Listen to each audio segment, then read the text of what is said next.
कैसे हैं आप लोग? आई होप अच्छे होंगे। हमारा कोई भी क्लास का वीडियो नहीं आ रहा था जो प्रॉपर क्लास के अकॉर्डिंग हो, और हमने सोचा ये कि अब हम खास कर करके कोई सब्जेक्ट के ऊपर भी वीडियो बनाएंगे, सब्जेक्ट को लेकर भी। और मेरे जहन में जो आया है वो आया है इतिहास का, वो आधुनिक भारत।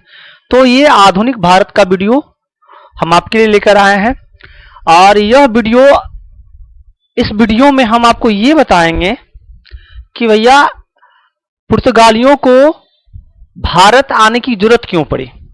क्या पुर्तगाली का व्यापार पहले भारत से नहीं होता था, और ये लोग समुद्री रास्ते की खोज के लिए इतना जिद्दोजहद क्यों किया, है ना। तो इसके बारे में हम वीडियो लेकर आए हैं, और उसके बाद देखेंगे कि कैसे वास्को डी गामा आता है, उसके बाद पुर्तगाली का पहला गवर्नर बनाया जाता है, वास्तविक संस्थापक बनाया जाता है, पुर्तगाली कंपनी लगती है, पुर्तगाली फैक्ट्री लगती है।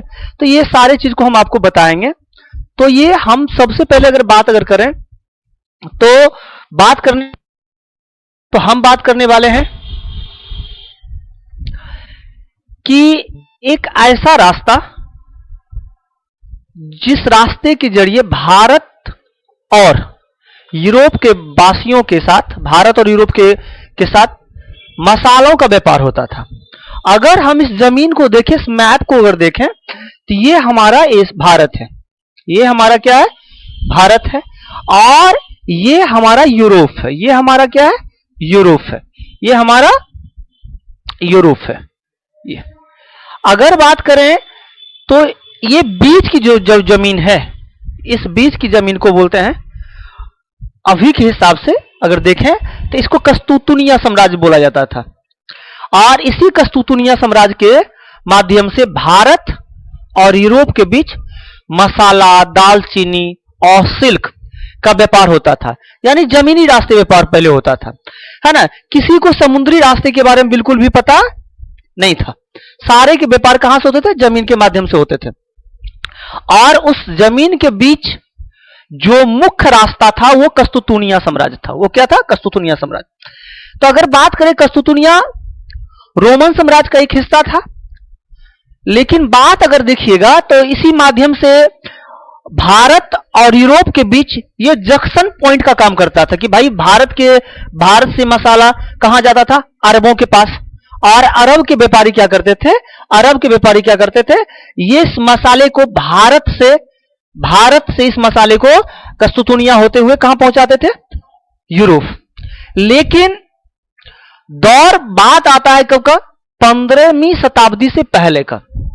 आखिर ये नौबत क्यों आई कि जो है समुद्री मार्ग का रास्ता खोजना पड़ा। देखिए हुआ ये कि जब रोमन साम्राज्य का विघटन होने लगा, अर्थात कस्तूतुनिया साम्राज्य का विघटन होने लगा, तो ओटोमन साम्राज्य की बात करें तो तुर्की के इस्तांबुल में ओटोमन साम्राज्य का उदय होता है। और धीरे धीरे ओटोमन साम्राज्य जो है ये पूरे एशिया, यूरोप और अफ्रीका तक इसका कब्जा हो जाता है, ओटोमन साम्राज्य का।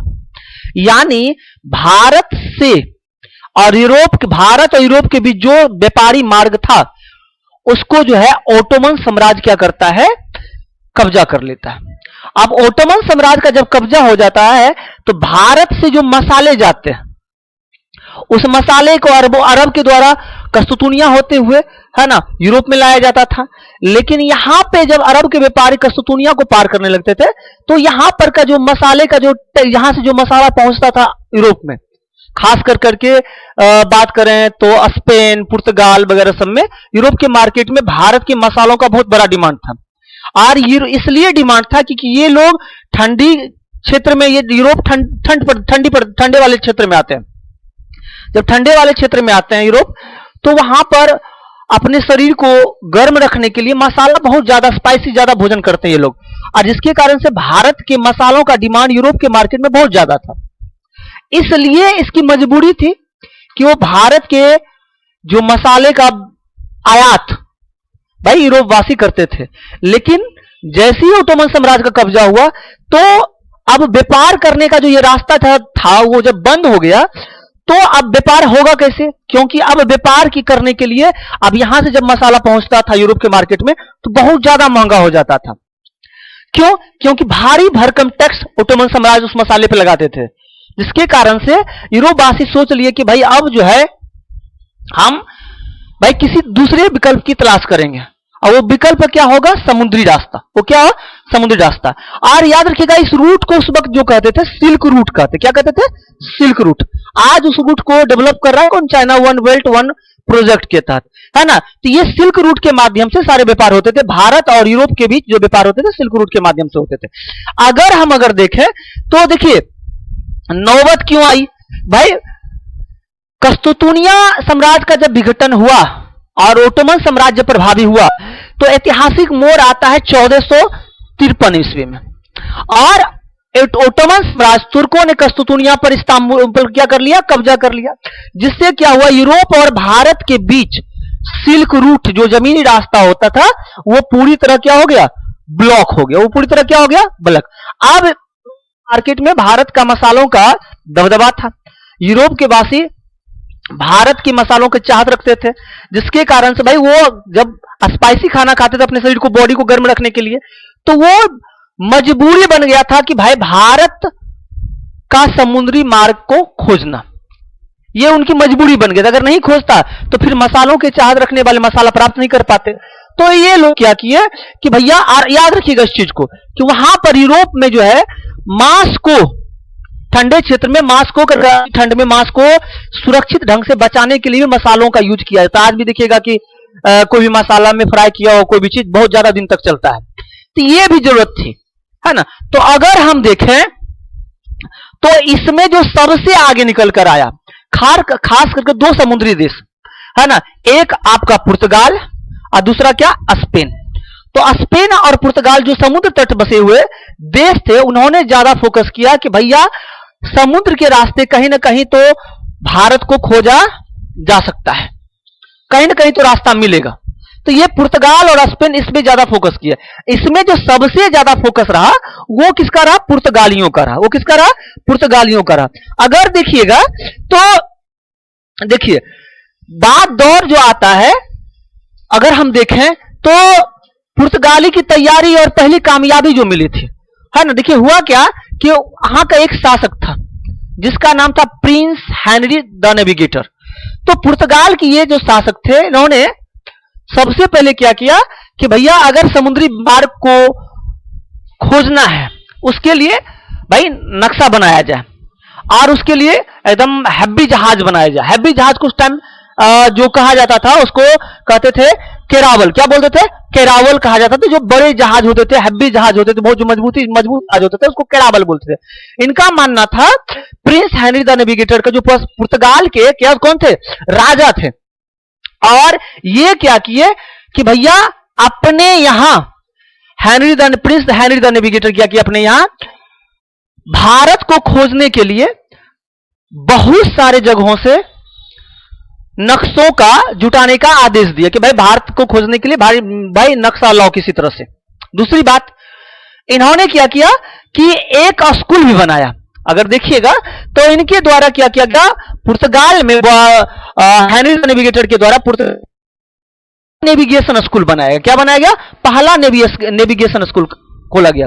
इसका मतलब था कि नक्शे को जुटाकर, है ना, और मजबूत जहाज बनाकर, है ना, नाविकों को दे दिया जाए और नाविकों को यह आदेश दिया जाए कि भारत के समुद्री मार्ग की खोज तुम लोग करो। क्योंकि मजबूरी थी इनकी, क्योंकि यूरोप के मार्केट में मसाले कम हो रहे थे और डिमांड मसाला का, भारतीय मसाला का ज्यादा हो रहा था और जमीनी रास्ता बंद हो चुका था। क्योंकि ओटोमन साम्राज्य का इस क्षेत्र पर क्या हो चुका था? इस क्षेत्र पर ओटोमन साम्राज्य का क्या हो चुका था? कब्जा हो गया था। अब इस क्षेत्र पर जब कब्जा हो गया तो भैया मसाला कैसे आएगा? इसीलिए समुद्री मार्ग खोजना एक बहुत ही महत्वपूर्ण और जरूरी काम था, ताकि भाई मसालों का व्यापार हो सके। और क्योंकि यूरोप के मार्केट में मसाला का डिमांड बहुत ज्यादा था, तो इन्होंने क्या किए? प्रिंस हेनरी द नेविगेटर क्या किए?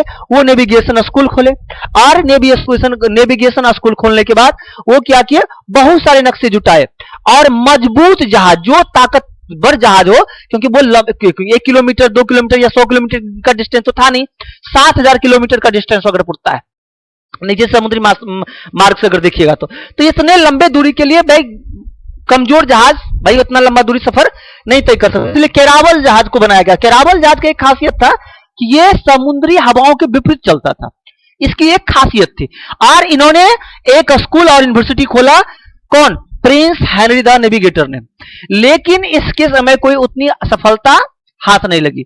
और ये लोग जब प्रिंस हेनरी द नेविगेटर अपने नाविकों को आदेश दिया कि भाई तुम अफ्रीका के नीचे से जाओ और भारत के समुद्री मार्ग को खोजो, लेकिन इसके पुर्तगाल के जब नाविक थे वो निकल के आए और निकल के आने के बाद जो है ज्यादा दूर तक नहीं जा पाए, है ना, क्योंकि इतना लंबा दूरी तय करना इसके लिए पुर्तगाल के नाविकों के बस की बात उस वक्त नहीं थी, और ना ही कोई इसका कुछ आता पता था कि भाई जाना किधर है, तो इतना लंबा दूरी। तो प्रिंस हेनरी द नेविगेटर के टाइम क्या हुआ कि जहाज जो आधा अफ्रीका से क्या हुआ, लौट गया कहां? पुर्तगाल। और इनको समुद्री मार्ग खोजने में कोई भी सफलता इनके हाथ नहीं लगा। और उसके बाद अगर बात करते हैं तो प्रिंस हेनरी द नेविगेटर के बाद जो, क्योंकि प्रिंस हेनरी द नेविगेटर का अगर बात कीजिएगा तो इनका देहांत हो जाता है 1460 में। 1460 में देहांत इनका हो जाता है, जिसके कारण इनका जो सपना था भारत के समुद्री मार्ग को खोजने का वो अधूरा रह गया। इसके बाद राजा बनता है, प्रिंस हेनरी नेविगेटर के बाद जो राजा बनता है वो बनता है कौन? वो बनता है जॉन द्वितीय। कौन बनता है? जॉन द्वितीय। अगर बात करें जॉन द्वितीय, तो जॉन द्वितीय के टाइम जो है एक व्यक्ति को चुना जाता है, वो वक्त है कब का? तो 1418। नाम था बार्थोलोम्यो डियाज। क्या नाम था उसका? बार्थोलोम्यो डियाज। तो बार्थोलोम्यो डियाज को जॉन द्वितीय क्या करते हैं? आदेश देते हैं कि भाई तुम जो है पुर्तगाल से निकलकर तुम आकर के अफ्रीका के नीचे से, अफ्रीका के तटों से होते हुए तुम किसी न किसी तरह किसको खोजो? भारत को खोजो। ये कौन आदेश देते हैं? ये जॉन द्वितीय देते हैं। कौन देते हैं? जॉन द्वितीय। किसको? बार्थोलोम्यो डियाज को। किसको देते हैं ये? बार्थोलोम्यो डियाज को। तो ये क्या, बार्थोलोम्यो डियाज क्या करते हैं? केरावल जहाज को लेकर करके, जो मजबूत जहाज उस टाइम का हुआ करता था, तो केरावल जहाज को लेकर करके ये फिर से दोबारा, क्योंकि पहला प्रयास देखिए क्या कि भैया कौन किए थे? पहला प्रयास जो किए थे प्रिंस हेनरी द नेविगेटर किए थे। कौन किए थे? Prince Henry the navigator. और दूसरा जो प्रयास रहा वो किसका रहा? जॉन द्वितीय का। जॉन द्वितीय के तरफ से जो भाई भारत की समुद्री मार्ग को खोजने के लिए निकले थे उसका नाम क्या था? बार्थोलोम्यो डियाज। तो बार्थोलोम्यो डियाज यहां से निकलते हैं और यहां से निकलते हुए वो कहां पहुंच जाते हैं? अफ्रीका के लास्ट छोर पर। और अफ्रीका के लास्ट ये कब निकलते हैं? ये 1488 की बात है। कब की बात है? 1488 की बात है। किसका? बार्थोलोम्यो का। ये 1488 की बात है। तो 1488 में जब ये निकलते हैं तो उतना लंबा दूरी तय करने के बाद इनके नाविक क्या हो जाते हैं? बार्थोलोम्यो डियाज के नाविक जो होते थे, यानी बार्थोलोम्यो डियाज भाई उतना डिस्टेंस तय करने के बाद थक जाते हैं। और यहां अफ्रीका के बीच होता क्या है कि बहुत ज्यादा समुद्री लहर उठता है, बहुत ज्यादा समुद्री तूफान आता है, जिसके कारण बार्थोलोम्यो डियाज को डर लग जाता है और वो क्या करते हैं? अपने केरावल जहाज को वापस कहां मोड़ लेते हैं? अपने केरावल जहाज को जो वापस वो मोड़ लेते हैं, वो पुर्तगाल की तरफ मोड़ लेते हैं कि भैया हम इससे ज्यादा आगे नहीं जाएंगे। वो दक्षिण अफ्रीका, उनको लगता है कि हम अफ्रीका के लास्ट छोर तक आ गए और यहां से पार करना जो है बहुत खतरनाक है, क्योंकि यहां पर बहुत ज्यादा समुद्री लहर उठ रहा था, जिसके कारण ये डर करके अपना जहाज को किस ओर मोड़ लेते हैं कि भाई चलो अब पुर्तगाल, क्योंकि इसके नाविक भी थक चुके थे, खाना होना जो भोजन था वो सारा का सारा समाप्त हो चुका था, जिसके कारण ये पुनः वापस लौट जाते हैं। और इस कोना का जो नाम रखा था कौन? बार्थोलोम्यो डियाज, है ना, उसका नाम रखा था कैप ऑफ स्टॉर्म्स। क्या बोलते हैं इसको? कैप ऑफ स्टॉर्म्स, है ना, यानी इसको बोलता है तूफानों का कोना। इस कोना को क्या नाम रखा है ना? तूफानों का, इस कोना का नाम रखा गया तूफानों का कोना। इस कोना का जो नाम रखा गया तूफानों का कोना, कैप ऑफ स्टॉर्म्स बोला रखा गया नाम। अब समझिएगा, लेकिन अब यहां से जब ये लौट गए तो लौटने के बाद फिर जॉन द्वितीय को जरा कुछ हाथ नहीं लगा कि फिर वो जो रास्ता है वो रास्ता खोज नहीं पाए। उसके बाद आता है क्या, उसके बाद अगर देखिएगा तो 1492 में देखिएगा कि भैया पुर्तगाल के बगल में स्पेन है, तो पुर्तगाल के एक समुद्री देश है स्पेन। तो स्पेन जो है 1492 में क्या करता है, ये घोषणा करता है, क्योंकि अपने 1492 में जो है स्पेन के राजा कोलंबस को भेजते हैं, कोलंबस को, कि भाई कि तुम जो जाओ, कहां जाओ, भारत की खोज के लिए। 1492 जब कोलंबस होता क्या है, कोलंबस जाना चाहिए था भारत, लेकिन भारत की जगह कोलंबस पहुंच जाता है कहां, क्यूबा। अगर क्यूबा की बात करें तो क्यूबा में ये जाके हवाना द्वीप पर, क्यूबा की बात करें तो ये क्यूबा पहुंचता है, कौन, कोलंबस, जिसको बाउल ऑफ शुगर भी बोलते हैं। क्या बोलते हैं, बाउल, सबसे ज्यादा गन्ने की खेती या चीनी यही होता है, बाउल ऑफ शुगर बोला जाता है पूरा वर्ल्ड का, है ना। क्यूबा, क्यूबा कहां पड़ता है, ये अमेरिका के पास पड़ता है। और क्यूबा पहुंचने के बाद वहां पर उसको एक जनजाति मिलता है, रेड इंडियन। क्या मिलता है, रेड इंडियन। और रेड इंडियन को देखकर कोलंबस को यह लगता है कि हम भारत पहुंच चुके हैं। अब भैया जब ये जैसे रेड इंडियन को देखता है, रेड इंडियन करके नाचने लगता है, अब पूरा खुश हो जाता है कि हम भाई इंडिया को खोज लिए, इंडिया को खोज लिए। और 1492 में जब ये बात पता चलता है तो स्पेन के जो राजा थे वो घोषणा करते हैं कि हमने भारत को खोज लिया, हमने क्या किया, भारत को खोज लिया। जैसे ये बात पुर्तगाल के राजा को पता चलता है, 1492 की बात अगर देखें तो 1492 के बाद जब घोषणा होता है कि भैया कि हमने इंडिया को खोज लिया, जैसे ही बात पुर्तगाल के राजा को पता चलता है तो पुर्तगाल के राजा मतलब बौखलाहट हो जाती है, उसके अंदर बौखला आ जाते हैं। क्या कि हमसे पहले अगर पुर्तगाल, स्पेन जो है अगर भारत को खोज लिया तो स्पेन स्पेन का भारत के मसालों पर एकाधिकार हो जाएगा। और ये उस टाइम के जो राजा थे उसका नाम था राजा एमेनुअल। क्या नाम था, एमेनुअल। राजा क्या नाम था, एमेनुअल। और एमेनुअल क्या करते हैं, एमेनुअल प्रथम पुर्तगाल के राजा थे। वो जिद्दी सैनिक, जो एकदम खतरनाक, जो एकदम पूरा एकदम डेडिकेटेड हो, एकदम नहीं हम करेंगे तो करेंगे, खोजेंगे तो खोजेंगे, वैसे सैनिकों का भाई चुनता। उसमें जो सबसे नाम ज्यादा आगे निकल कर आता है, उसको निकल के आता है किसका, वास्को डी गामा। ये 1492 स्पेन के राजा की घोषणा करता है। आज जब पता चलता है किसको, एमेनुअल प्रथम को, तो वो जिद्दी सैनिक वास्को डी गामा को, है ना, का चयन करता है कि तुम जाओ कहां, भारत को खोजने के लिए, क्योंकि स्पेन के नाविकों ने, कोलंबस ने भारत को खोज चुका है। अब भैया ये और वास्को डी गामा बहुत ज्यादा जिद्दी था, इनका ये ठान लिया था कि जब तक हम तोड़ेंगे नहीं तब तक हम छोड़ेंगे नहीं। और वास्को डी गामा को 4 जहाज दिया जाता है, और वो सारे के सारे जहाज अत्याधुनिक जहाज होते हैं। 4 जहाज की बात करें तो एक जहाज में सिर्फ कैदी होता था, कैदी, दूसरे जहाज में कपड़ा लत्ता सामान, तीसरे जहाज में भोजन वगैरह सब, और चौथे जहाज में क्या था, आए खुद उसके जो अधिकारी होते थे, जो जिसको कि पूरा समुद्री मैप का ज्ञान होता था, उसको रखा गया था। वो 4 जहाजों के साथ वास्को डी गामा, कब की बात करते हैं तो 1497 में, है ना, वास्को डी गामा एक मिशन पर निकलते हैं। और वास्को डी गामा 1497 में निकलते हैं। और 1497 में याद रखिएगा एक चीज और, कि 1497 में जब निकलता है तो उससे पहले जो कैप ऑफ स्टॉर्म था, तो पुर्तगाल के राजाओं ने क्या किया, कैप ऑफ स्टॉर्म्स को, जो कैप ऑफ स्टॉर्म्स बोला था कि तूफानों का कोना, कौन, बार्थोलोम्यू डियाज, तो उसका नाम चेंज कर दिया गया था। और उसका नाम चेंज करके क्या कर दिया, कैप ऑफ गुड होप। आखिर कैप ऑफ गुड होप क्यों किया गया, तो पुर्तगाल के राजाओं को मानना था कि इस कोना के बाद अगर कोई जाएगा तो एक आशा का उम्मीद है ना, कि भारत का रास्ता मिल जाएगा। और कोई निगेटिव ना हो भाई, तूफानों को कोना देख सोच के ये ना सोचे कि हम भाई तूफानों को कोना में क्यों जाए।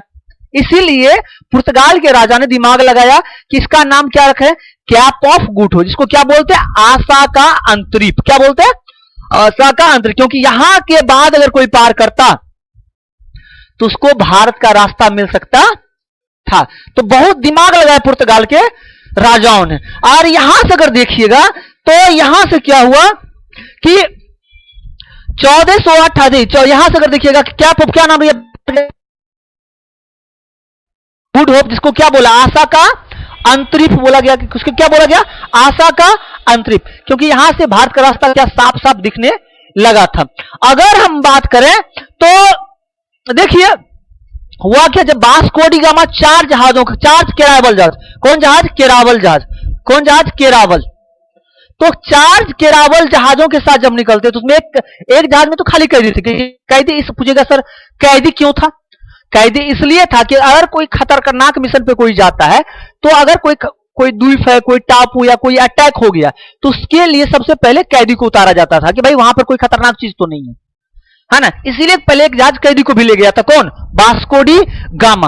और वास्को डी गामा वहां से जब 1497 में निकलते हैं तो 1497 में जब पुर्तगाल से जब वास्को डी गामा निकलते हैं तो ये अफ्रीका के तटों के सहारे होते होते होते होते ये कहां पहुंचते हैं, ये पहुंचते हैं मेडागास्कर। ये मेडागास्कर को पार करते हुए यहां पर एक केनिया नामक देश है, केनिया।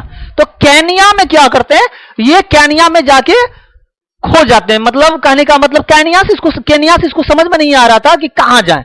और केनिया में इसको पहली बार एक व्यक्ति मिलता है गुजरात का। देखिए थोड़ा सा इतिहास, इस बात को लेकर अभी भी विवाद चल रहा है कि केनिया में जो व्यक्ति मिला था वो था कौन, है ना। तो अभी के हिसाब से अगर देखिएगा तो अभी के हिसाब से गुजराती नाविक उसको बताया और उसका जो नाम है उसका नाम है कांजी मालम। क्या नाम है, कांजी मालम।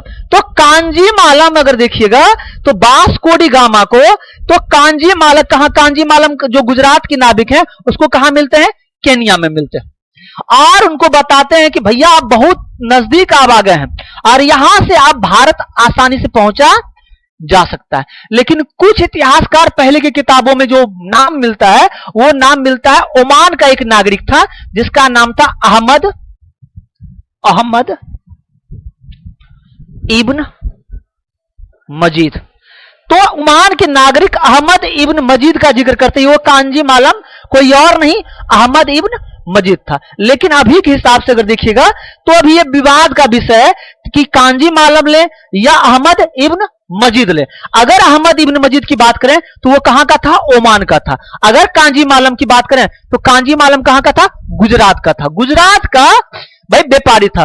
तो कांजी मालम के सहयोग से केनिया, देखिए केनिया के मालिंदी द्वीप पर इसका जहाज रुका था। कहां पर, मालिंदी द्वीप पर। केनिया के कौन द्वीप पर,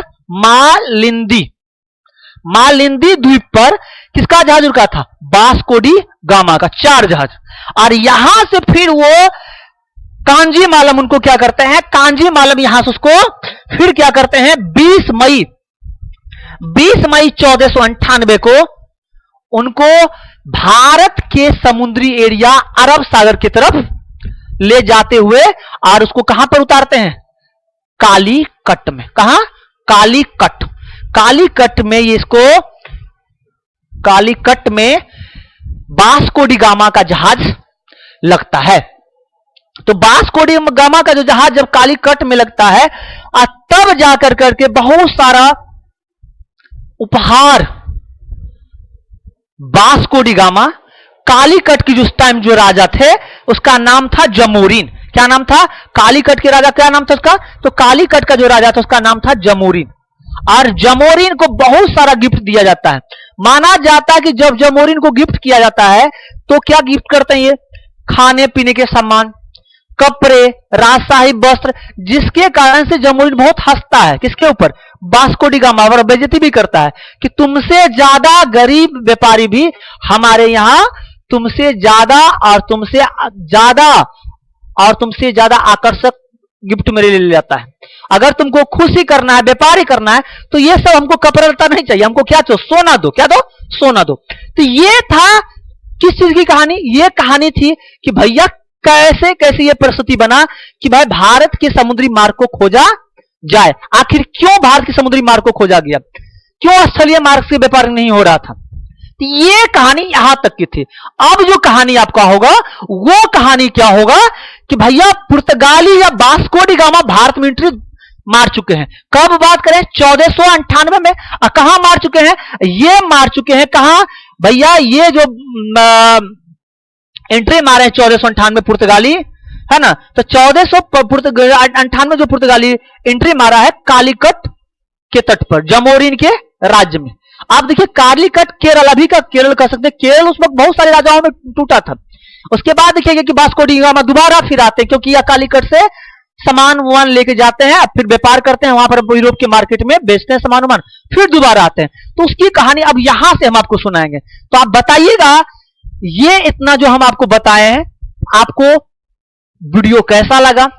अगर अच्छा लगा तो इसकी कहानी को हम फिर से आगे बढ़ाएंगे और इस तरह से हम आधुनिक भारत, पूरे आधुनिक भारत को क्या करेंगे? खत्म करेंगे। बस आप मेरे साथ बने रहिएगा। अगर वीडियो अच्छी लगी है ना, तो इस वीडियो को जरूर लाइक और शेयर जरूर कीजिएगा, और शेयर कीजिए ताकि और भी आदमी इस चीज को देख सके। तो एक बार हम लोग रिवीजन मार लेते हैं। पहला अगर क्वेश्चन की बात करें, आपसे ये पहला क्वेश्चन है, बताइएगा कि भैया बताइएगा किस साम्राज्य के, अगर हम बोलेगा पहला क्वेश्चन है आपसे, पहला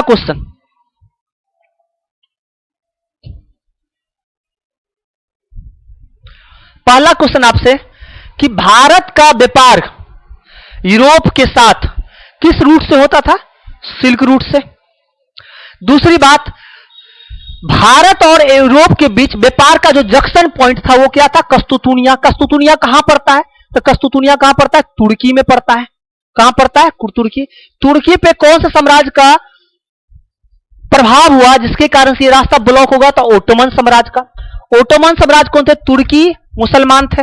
कौन थे? तुर्की मुसलमान। तुर्की मुसलमान थे ओटोमन साम्राज्य। कस्तुतुनिया की बात करें, कस्तुतुनिया और ओटोमन साम्राज्य का प्रभाव कहां तक रहा? इसका प्रभाव अफ्रीका, यूरोप, एशिया तक रहा, है ना। दूसरी बात अगर करें तो भैया सबसे पहले समुद्री मार्ग जो ऐतिहासिक जो खोजने का जो समुद्री मार्ग जो ब्लॉक किया गया था, तो वो कब ब्लॉक हो गया था? वो 1453 में ब्लॉक हो गया था, है ना। रास्ता क्या, जमीनी रास्ता क्या बंद हो गया? जिस जमीनी रास्ता को क्या बोलते हैं? इस जमीनी रास्ता को सिल्क रूट बोलते हैं। इस जमीनी रास्ता को क्या बोलते हैं? सिल्क रूट बोलते हैं। दूसरी बात करें तो यूरोप के मार्केट में उस वास्को डी गामा से पहले भी मसाला का व्यापार होता था, ये भी आप जान लिए, है ना। दूसरी बात आपको ये बताना चाह रहे थे, दूसरा क्वेश्चन ये था कि किसके प्रयास से पहली बार नक्शों का और केरावल जहाज बनाने का यूनिवर्सिटी खोजा गया था, जिसका नाम क्या था? Prince the Henry navigator. Prince Henry the navigator, इसी के द्वारा पहला प्रयास किया गया था, लेकिन इसको बहुत उतना सफलता नहीं मिला और अफ्रीका के आधे रास्ते से ये लोग क्या हुए? लौट गए थे, इसके नाम लौट गए थे, है ना। पहला प्रयास जो किया गया था, जो कैप ऑफ गुड होप, या उसको बोल सकते कैप ऑफ स्ट्रॉम, है ना, या उसको बोल सकते तूफानों का कोना तक पहुंचने का, अफ्रीका के नीचे, अफ्रीका के दक्षिणी छोर तक पहुंचने का जो पहला प्रयास, इसका नाम क्या था? Bartholomew Dias. कब पहुंचे थे? 1488 में। कब पहुंचे थे? 1488 में। और कैप ऑफ स्ट्रॉम्स का नाम बदल के क्या कर दिया? कैप ऑफ गुड होप, है ना, कैप ऑफ गुड होप। क्यों? क्योंकि यहां से भारत का रास्ता साफ साफ दिखने लगा था कि वह भारत का रास्ता अब मिल जाएगा।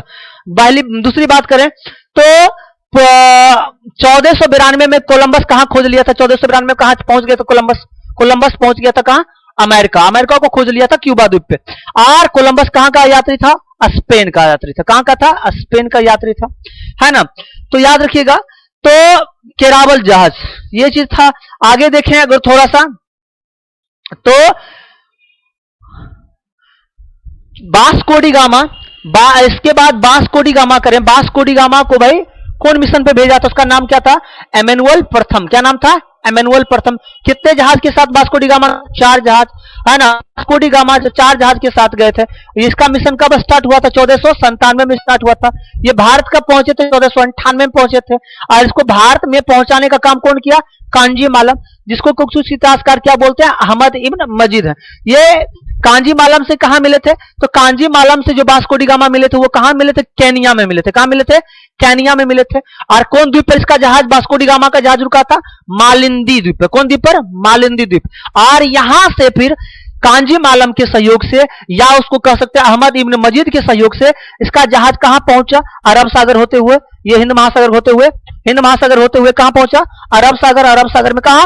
केरल के कालीकट। केरल के राजा कौन है? तो केरल के राजा जमोरिन। केरल के राजा कौन है? इसका जहाज कब पहुंचा था? 20 मई 1498 में। और वास्को डी गामा उसके बाद वहां से क्या चीज का व्यापार किए? तो दालचीनी, है ना, काली मिर्च का व्यापार किया और यूरोप के मार्केट में बेचे। तो बताइएगा वीडियो को आपको कैसा लगा, और इस तरह से आप वीडियो हम जरूर बनाएंगे। और इसके बाद कहानी जो स्टार्ट होगा कि भाई भारत में पुर्तगालियों का आगमन से 1498 से आगे की बात कहानी को हम बताएंगे, और कैसे बताएंगे कि अल्बुकर्क आया, अल्मेडा आया, किस तरह से भारत की संस्कृति को रौंदा गया, किस तरह से धर्म ना मानने, ईसाई धर्म ना मानने पर, है ना, भारतीय नागरिकों को जिंदा जला दिया गया, कितना जाति किया खास करके पुर्तगालियों ने, और कैसे इसका पतन हो गया, है ना। तो इसके पतन तक की कहानी को हम पुर्तगालियों का समझेंगे। उसके बाद पुर्तगाली के बाद आगे की कहानी हम आपको बताएंगे। जैसा कि हमने पहले वाले वीडियो में बताया है कि भाई पुर्तगाली लोग आखिर समुद्री रास्ता का खोज क्यों किए, और क्या इससे पहले भारत और यूरोप के बीच जमीनी रास्ते व्यापार होता था या नहीं होता था, इसके बारे में बताए। और कौन से राजाओं के द्वारा पहला प्रयास किया गया था, और किसने सबसे पहले भारत के नक्शा को, भारत के समुद्री मार्ग को खोजने का पहला प्रयास था किसका, और किसने किसको सफलता मिली। आज हम बात करने वाले कि देखिए भारत में अब पुर्तगाली जो है वास्को डी गामा 1498 में भारत के केरल के तट पर, कहा? केरल के तट पर, कालीकट तट पर अगर देखें तो वास्को डी गामा कालीकट के तटों पर पहुंच चुका है। कितना जहाजों के साथ? तो अपने 4 जहाजों के साथ। कितने जहाजों के साथ? 4 जहाजों के साथ भाई वास्को डी गामा जमोरिन के राज्य में पहुंच चुके थे, और जमोरिन ने उसका भव्य स्वागत भी किया था, जिसके कारण से भैया वास्को डी गामा जमोरिन के लिए कुछ असाधारण गिफ्ट भी लाए थे, साधारण सा गिफ्ट भी लाए थे, जिसके कारण जमोरिन हंसे भी थे कि भैया ये सब अगर हमको खुश करना है तो हमको ये सब कपड़े लत्ते नहीं चाहिए, पोशाक वगैरह नहीं चाहिए, ना खाने पीने का सामान चाहिए, हमको सोना चाहिए, जिसके कारण से हम तुम्हें काली मिर्च और दालचीनी देंगे। तब ये हमको सस्ता सामान है। बहुत बेइज्जती किया, फिर भी इस बेइज्जती के बावजूद भी वास्को डी गामा भारत के राजा, खास करके केरल के राजा, है ना, जमोरिन से, कालीकट के राजा जमोरिन, क्योंकि केरल नहीं कह सकते, केरल इसलिए नहीं कह सकते कि केरल बहुत सारे छोटे छोटे राजाओं में बटा था। तो अभी देखिएगा कि दोबारा जब आएगा वास्को डी गामा तो भाई जमोरिन के पास नहीं आएगा 1502 में। तो क्या हुआ कि भाई पुर्तगाली भारत से, वास्को डी गामा भारत से मसाला लेके कहां गए? यूरोप। कालीकट से उठा के मसाला कहां लेके गए? यूरोप के मार्केट में। और यूरोप के जब मार्केट में गए तो यूरोप के मार्केट में बहुत सारा माल क्या किया? बेचा, और 60 गुना ज्यादा बेनिफिट हुआ था यूरोप के मार्केट में। अब समझिएगा कि भारत अब धीरे धीरे धीरे धीरे भैया कि वो क्या नहीं रहेंगे, वो व्यापारी नहीं रहेंगे, वो व्यापारी से धीरे धीरे क्या बन जाएंगे? वो साम्राज्यवादी हो जाएंगे, राजाओं की जमीन छीनने लगेंगे, साथ साथ वो युद्ध अपनाने लगेंगे, युद्ध की नीति अपनाने लगेंगे, साथ साथ कूटनीति का प्रभाव है ना, भाई कूटनीति के साथ साथ वो क्रूरता भी दिखाना स्टार्ट करेंगे। वो व्यापारी के जिस वक्त आए तो केवल व्यापारी के रूप में आए थे, लेकिन अब इसका स्वरूप क्या हो रहा है? बदल रहा है। किसका?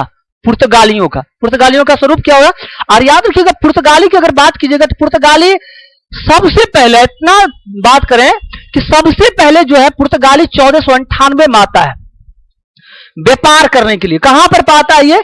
केरल में 1498 में आता है, और सबसे बाद में जाता है गोवा से 1961 में। इसके लिए भैया ऑपरेशन चलाना पड़ा भारत की सरकार को, इसको भगाने। 1947 आजादी के बाद भी, 47 में भारत को आजादी मिली, और 47 के बाद भी 1961 तक ये भारत की जमीन का प्रयोग किया, या भारत की जमीन पर इनका कब्जा रहा। अगर हम देखें तो पुर्तगाली 1498 में या 1961 में गए।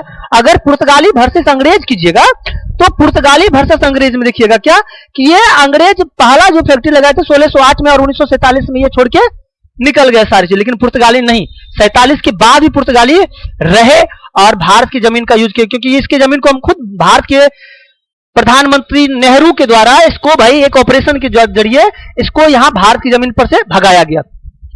देखिए क्या अभी हम जो बात करने वाले थे वो बात करने वाले क्या थे कि आपको पता था कि हम इससे पहले वाली क्लास में हमको बता दिए थे कि जितना व्यापार सिल्क रूट का जो व्यापार है, तो सिल्क रूट का जो व्यापार है तो ये व्यापार क्या हो गया था, बाधित हो गया था, है ना। ये व्यापार क्या हो गया था, बाधित हो गया था भाई। यूरोप का व्यापार सिल्क रूट बंद कर दिया था ओटोमन साम्राज्य ने, जिसके कारण ये लोग समुद्री रास्ते से भारत पहुंचे थे, पुर्तगाली।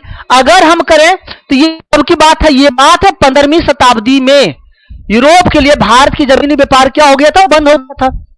और जब बंद हो गया था तो मसाले के खोज में पुर्तगाली कहां तक आ गए, वास्को डी गामा कहां तक आ गए थे, केरल के कालीकट तट तक पहुंच गए थे, जो ही जिसको बोलते हैं क्या, कालीकट के राजा कौन थे, जमोरिन। राजा कौन थे, कालीकट के जमोरिन। देखिए जमोरिन भव्य स्वागत किया किसका, वास्को डी गामा का। और वास्को डी गामा का जब भव्य स्वागत किया गया तो जमोरिन जितना स्वागत की, जितना जमोरिन सोचा था वास्को डी गामा के बारे में कि भाई बहुत सारा चीज लेके आएगा, सोना चांदी अपार धन संपत्ति होगा, एकदम पूरा एकदम माला माल हो जाएंगे, लेकिन उसके हिसाब से जमोरिन को नहीं मिला, जिसके कारण से वास्को डी गामा का बेइज्जती भी किया गया कि ये साधारण गिफ्ट हमको नहीं चाहिए, हमको सोना चांदी दो, अगर है तब तुम काली मिर्च यहां से ले जाओ। तो उसके पास जो भी सोना चांदी था थोड़ा मोड़ा, उसी से क्या किया, वो काली मिर्च को लिया और अपनी जहाज को लेकर के फिर कहां चल दिया, वास्को डी गामा।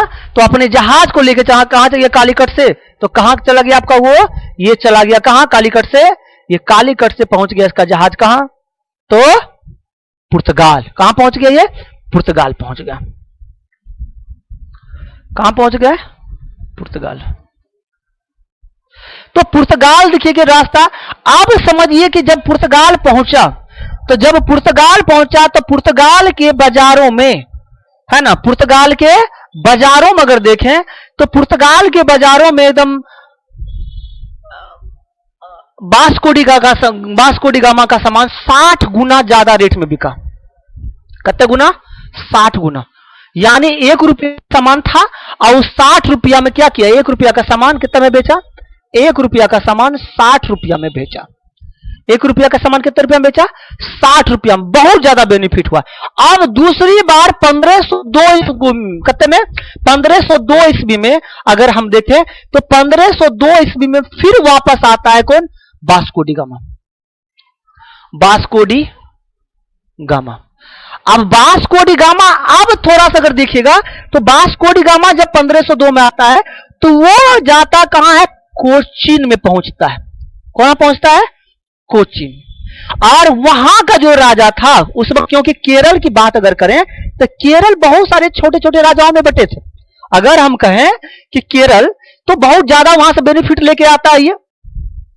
और जब ज्यादा बेनिफिट लेके आता है तो ये क्या करता है, तो इस दोबारा जब 1502 में आता है वास्को डी गामा तो कहां पहुंचता है सचिन, 1502 में कोचीन में पहुंचता है। और कोचीन का राजा कुछ और है ना। कोचीन का राजा का उस वक्त जो राजा था कोचीन का, उन्नी वर्मा नामक राजा था कोचीन का। और उन्नी वर्मा का जो विरोध होता था तो यहीं पर था कालीकट। यहां पे क्या था, कालीकट। तो कालीकट में के राजा जमोरिन और उन्नी वर्मा के बीच 56 का आंकड़ा था, अर्थात दुश्मनी चलता था।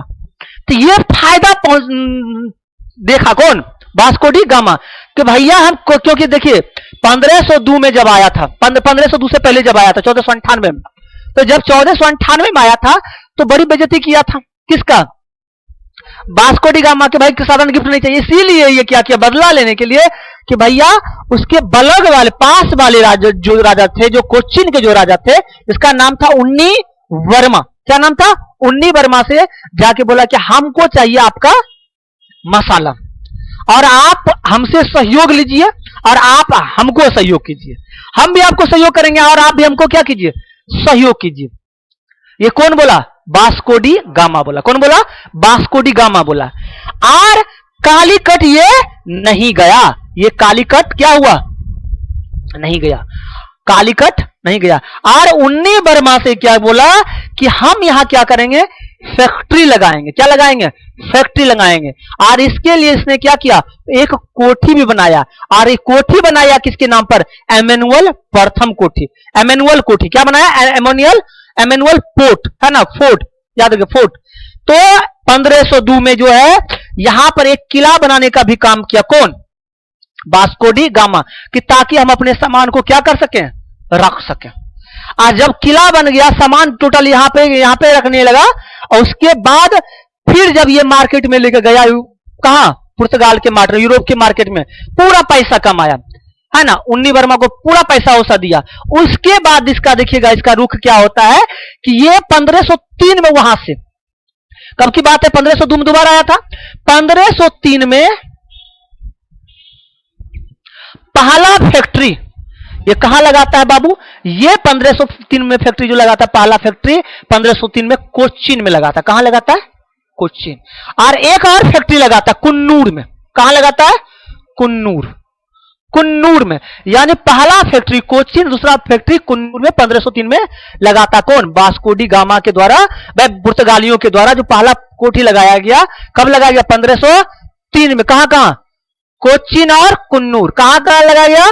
कोच्चिन और कुन्नूर में। और उसके बाद अगर देखिएगा, तब जब व्यापारिक कोठी लग गया, तो व्यापारिक कोठी लगने के बाद एक गवर्नर चाहिए उस कोठी को संचालित करने के लिए, है ना, व्यापार कंपनी को संचालित करने के लिए गवर्नर। और उसके बाद गवर्नर के रूप में जो पुर्तगाल से गवर्नर के रूप में जो आया, वो आया कौन? जिसका नाम था क्या? अल्मेडा। और अल्मेडा जो आया, तो याद रखिएगा सचिन, ये 1503 में कोच्चिन में लगाया था फैक्ट्री। और अल्मेडा गवर्नर बना कब? 1505 में। 1505 में अल्मेडा को गवर्नर के रूप में पहला पुर्तगाली गवर्नर बनाया गया था पुर्तगालियों का। और उसका मानना था कि जमीन पर, किसका? अल्मेडा का, जमीन पर, है ना, किला बनाने से बेहतर है कि पूरे हिंद महासागर पर ही क्या किया जाए? कब्जा किया जाए। किसका मानना था? अल्मेडा का। ये अल्मेडा का मानना था कि जो पहला गवर्नर था उसका मानना था कि किला जो बनाएंगे, जमीन पर जो कब्जा करेंगे, उससे अच्छा कब्जा कहां कर ले? समुद्र में कर ले। कहां कर ले? समुद्र में। इसका यही मानना था। और इसीलिए इसके द्वारा ब्लू वाटर वे पॉलिसी लाया गया। सचिन, क्या लाया गया? Blue water way policy. क्या था blue water way policy? Blue water way policy यही था कि अब कोई जहाज जो है बिना मेरे परमिशन का हिंद महासागर में तैर नहीं सकता है। अगर कोई आएगा तो उसको ब्लू वाटर वे पॉलिसी को मानना पड़ेगा। अब ब्लू वाटर वे पॉलिसी, अब कोई जहाज जब जाता कि हिंद महासागर में, तो उस जहाज को क्या करता? ये उड़ा देता। क्या देता? तोप मार के उड़ा देता, बिना परमिशन के लिए। अगर तुमको व्यापार करना है तब क्या लाना दोगा? इसके लिए तुमको क्या दिखाना पड़ेगा? इसका मानना था। इसके लिए इन्होंने क्या किया? एक शुल्क लगाया, कार्टेज शुल्क। क्या लाया? कार्टेज। तो कार्टेज शुल्क, अब जो भी जहाज इस हिंद महासागर में आएगा तो उसको क्या दिखाना पड़ेगा सचिन? कार्टेज शुल्क दिखाना पड़ेगा। क्या दिखाना पड़ेगा? कार्टेज शुल्क। कार्टेज शुल्क के तहत ही वो जहाज समुद्र में व्यापार कर सकता है, या समुद्र में, हिंद महासागर में वो तैर सकता है। नहीं तो उसको क्या किया जाएगा? अल्मेडा के द्वारा डुबा दिया जाएगा। अब समझिए, जब कार्टेज पद्धति लाया, तो कार्टेज पद्धति जब लाया तो अरबिक जो जहाज था तो उसको दिक्कत होने लगा। अरब के जो व्यापारी थे उसको क्या होने लगा? दिक्कत होने लगा। भाई कार्टेज शुल्क हम क्यों दे? तुमसे पहले आए तो हम कार्टेज शुल्क क्यों दे? अब अरब का व्यापारी से जब दिक्कत होने लगा तो भाई उसको भी कार्टेज शुल्क लेना पड़ रहा था। दिक्कत यह था क्योंकि अल्मेडा बहुत ज्यादा स्ट्रिक्ट हो गया था पुर्तगाली।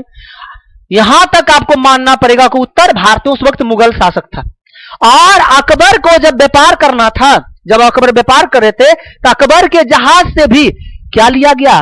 कौन शुल्क लिया गया बाबू? कार्टेज शुल्क। यानी अकबर को, मुगल सम्राट को भी पुर्तगालियों ने क्या किया?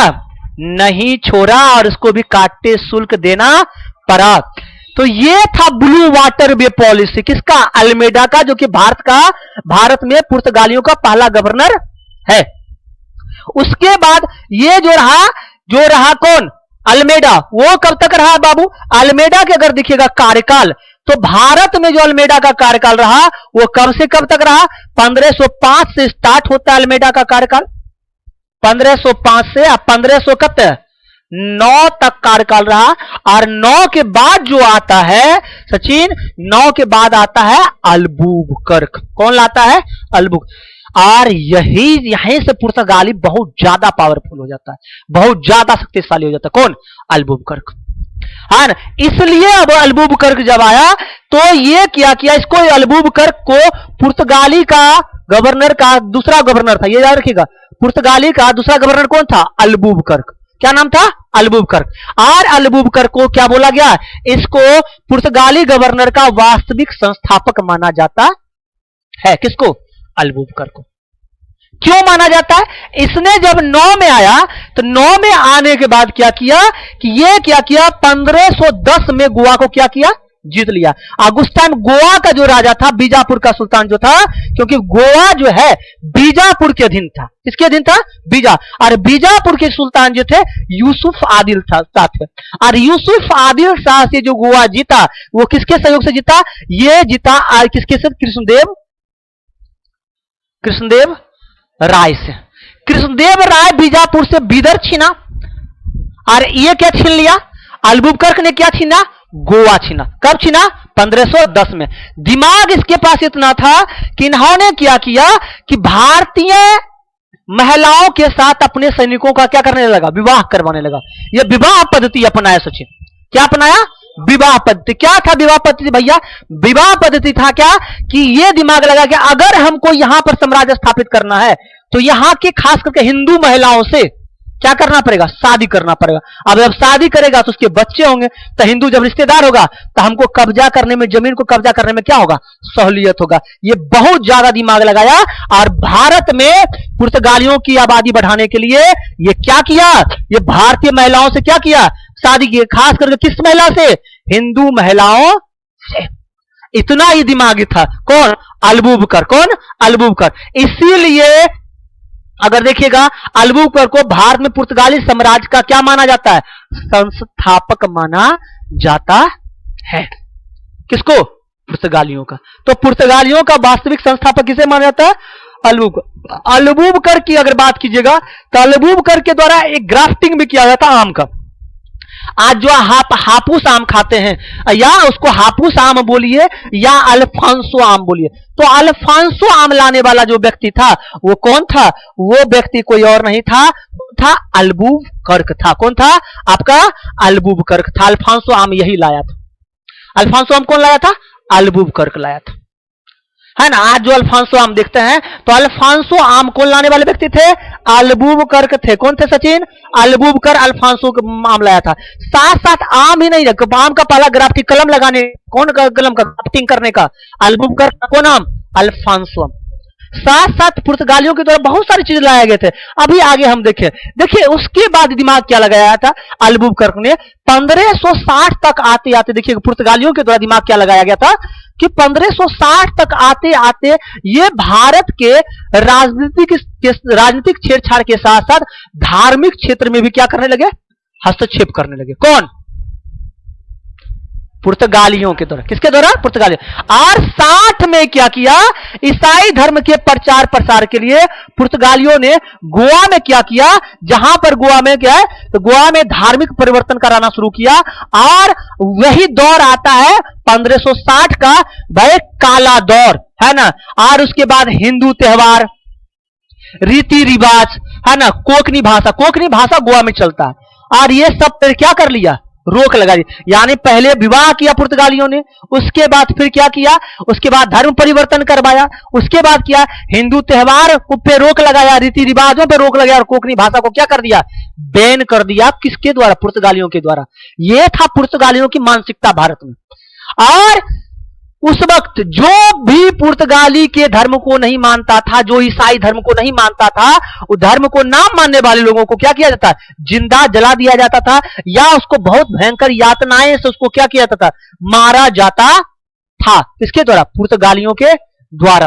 और पुर्तगालियों के द्वारा जब धीरे धीरे 1961 के 1561 की बात अगर कीजिए, 1661 की बात कीजिएगा, ये तो 1560 की कहानी थी, है ना।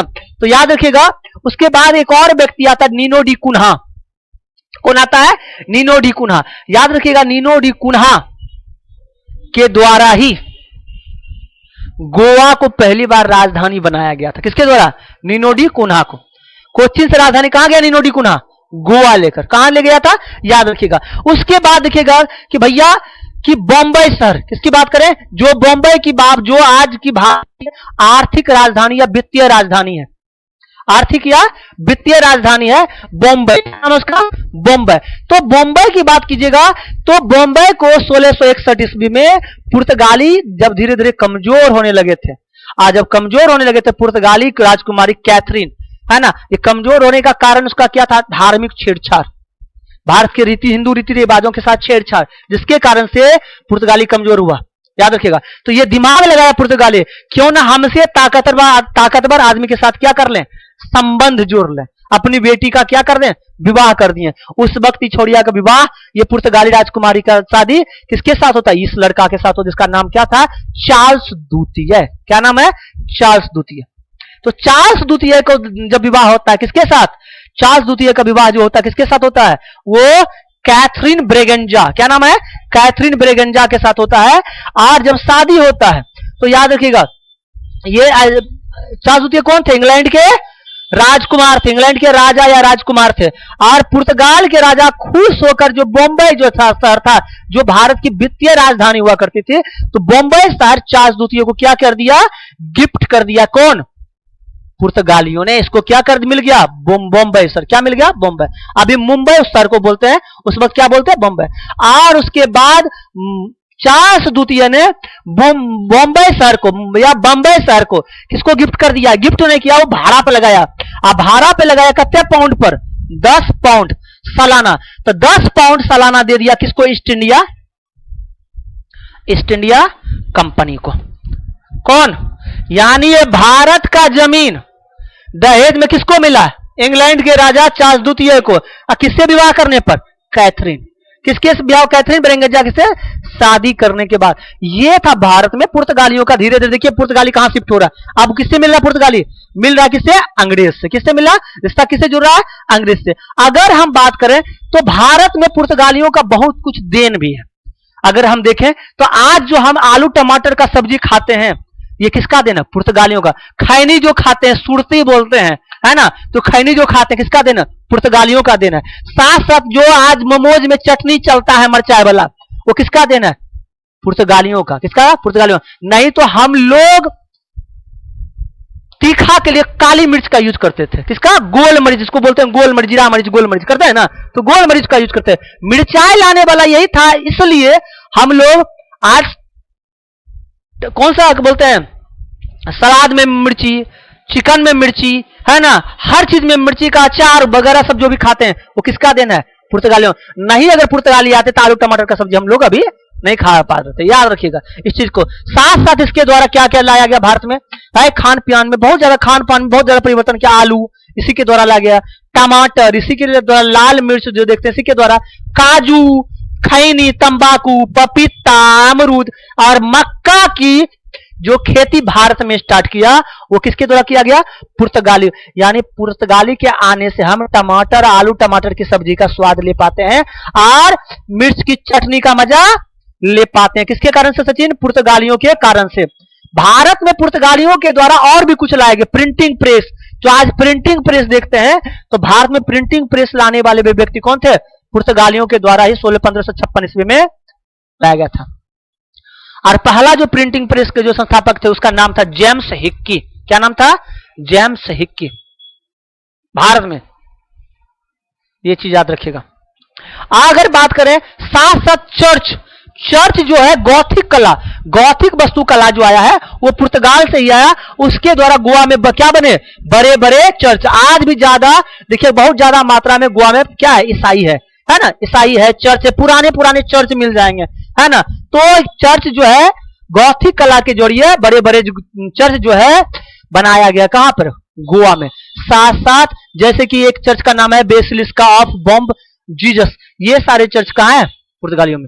आगे अगर देखें तो 17वीं शताब्दी में पतन का जो कारण रहा, 17वीं शताब्दी तक आते आते पुर्तगाली धीरे धीरे क्या होने लगा? कमजोर होने लगा। आज 17वीं शताब्दी आते आते पुर्तगाली का दबदबा क्या हो गया? कम हो गया। इसका जो मुख्य कारण रहा था सचिन, इसका मुख्य कारण रहा था अंग्रेज और डच, इसका जो जहाज था, नौसेना का जहाज, ये बहुत ज्यादा उन्नत और एडवांस था। ये अपने आप को मॉडरेट नहीं किया कर पाए, एडवांस नहीं कर पाए। साथ साथ इसके और भी कारण थे। दोनों की नौसेना के मामले में पुर्तगालियों की नौसेना क्या पड़ गई, कमजोर पड़ गई, जिसके कारण धीरे धीरे इसका क्या होने लगा, पकड़ कमजोर होने लगा और इसका पतन होने लगा। साथ साथ इसका एक और कारण था कि भैया कि ये क्या करने लगे थे कि भारत में, कहां पे, भारत में आप देख रहे हैं कि भारत में जो भारत के कल्चर के साथ साथ छेड़छाड़ करने लगे, धार्मिक परिवर्तन करवाने लगे थे, जबरन शादी करवाने लगे थे, ईसाई धर्म ना मानने पर उसको जिंदा जला दिया जाता था, जिसके कारण से भारत के नागरिक समझ गए थे कि पुर्तगाली हमारे लिए सही बिल्कुल भी नहीं है। इसलिए स्थानीय राजाओं ने इसका क्या कर दिया, भरपूर विरोध किया। किसका, पुर्तगालियों का। अब पुर्तगाली इतना तेज था सचिन कि पुर्तगाली दिमाग क्या लगाया कि अब हम यहां कमजोर हो जाएंगे, क्योंकि दबदबा किसका हो रहा है, दबदबा हो रहा है किसका, ये किसका दबदबा हो रहा था, ये अंग्रेज और किसका, डचों का। किसका, अंग्रेज और डचों का क्या होने लगा था। जब अंग्रेज और डचों का दबदबा होने लगा था तो ये अपना रास्ता अलग चुनने लगा कि भैया हम यहां से क्या करें, पलायन। और इसको दिख गया कौन, ब्राजील। क्या किया, तब तक ये लोग क्या खोज लिया, ब्राजील। और ब्राजील में ये आप धीरे धीरे क्या करने लगे, ब्राजील को शिफ्ट करने लगे। कौन, पुर्तगाली। काहे शिफ्ट करने गए, तो ब्राजील में बहुत ज्यादा सोना चांदी का भंडार मिल गया इसको, किसको, पुर्तगाली को। और जब सोना चांदी का भंडार मिल गया सचिन, तो ये लोग कहां शिफ्ट होने लगे, ब्राजील में। और जब ब्राजील में शिफ्ट होने लगे तब फिर क्या होगा, और इसका दबदबा क्या हो गया, कम हो गया। और दबदबा किसका बढ़ने लगा, भारत में, वो पुर्तगाल और, पुर्तगाल बोलते हैं अंग्रेज और डच का। और इसके कारण बताए अभी आपको बताए थे, धार्मिक कट्टरता, खासकर मराठा से भी परेशान हो गया था पुर्तगाली, क्योंकि मराठा खूब मार रहा था इसको, किसको, पुर्तगाली को। तो मराठा भी भाई परेशान हो गया था, है ना। और उसके बाद मराठा भी पुर्तगालियों को कई युद्ध में अति किए थे, जिसके तहत जो है वर्साय की संधि भी 1739 में आसपास देखने को मिलेगा आपको। उसके बाद अगर बात करें तो भारत में देखिए, भारतीय स्वतंत्रता का संकल्प अगर बात करें तो आजादी भारत को 1947 में मिल गया। और आजादी जब भारत में 47 में मिला, तो आजादी जब भारत को आजादी मिला तो गोवा, उस टाइम गोवा, दमन द्वीप, है ना, को खाली करने का भारत का आदेश दिया कि भाई तो क्या करो, खाली कर लो। तो उस वक्त की बात करते हैं सचिन, उस वक्त जो है गोवा को खाली करने से साफ मना कर दिया। कौन, पुर्तगाली, हम नहीं जाएंगे। और बोला कि पुर्तगाल का तानाशाह उस वक्त सालाजार था, तो सालाजार कहता है कि भैया, सालाजार का कहना था, तानाशाह सालाजार कहता है कि गोवा भारत का हिस्सा बिल्कुल भी नहीं, चुट्टा नहीं, तो किसका, पुर्तगाल का हिस्सा रहेगा। है, तुम आए हो पुर्तगाल से, यूरोप में तुमसे तुम्हारा जमीन यहां आया है। अगर अशोक को हम मान के चलेंगे तो बहुत दूर तक हम लोग चल जाएंगे, नहीं चल जाएंगे। तो ये चीज समझना चाहिए। तो ये बार क्या बोला, ये पुर्तगाल का एक विदेशी प्रांत, हो क्या बोला ये गोवा के बारे में। गोवा क्या है, पुर्तगाल का एक विदेशी प्रांत है, भारत का ऐसा गोवा बिल्कुल भी नहीं है।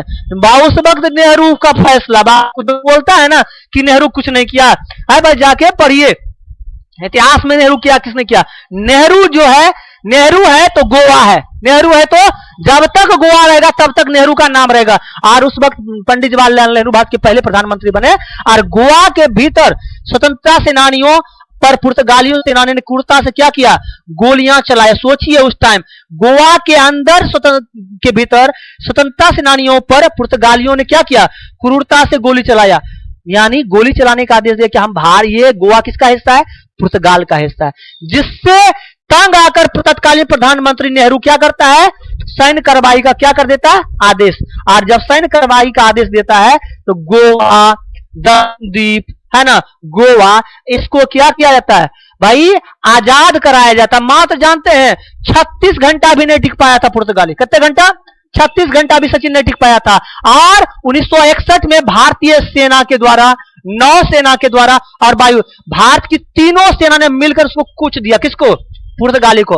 और पुर्तगाली 36 घंटा में क्या कर दिया, सरेंडर कर दिया। इस ऑपरेशन का नाम रखा गया था ऑपरेशन विजय। क्या नाम रखा था, ऑपरेशन विजय के तहत दम भर पीटा किसको, पुर्तगालियों को। किसको पीटा, पुर्तगालियों। और वो ऐतिहासिक दौर 19 दिसंबर 1961 को पुर्तगाली गवर्नर मैनुअल एंटोनियो, है ना, मैनुअल एंटोनियो क्या किया, सरेंडर कर दिया, आत्मसमर्पण कर दिया कि भैया अब हम आपसे लड़ नहीं पाएंगे, अब हमको माफ कर दीजिए। गोवा किसका हिस्सा है, भारत का हिस्सा।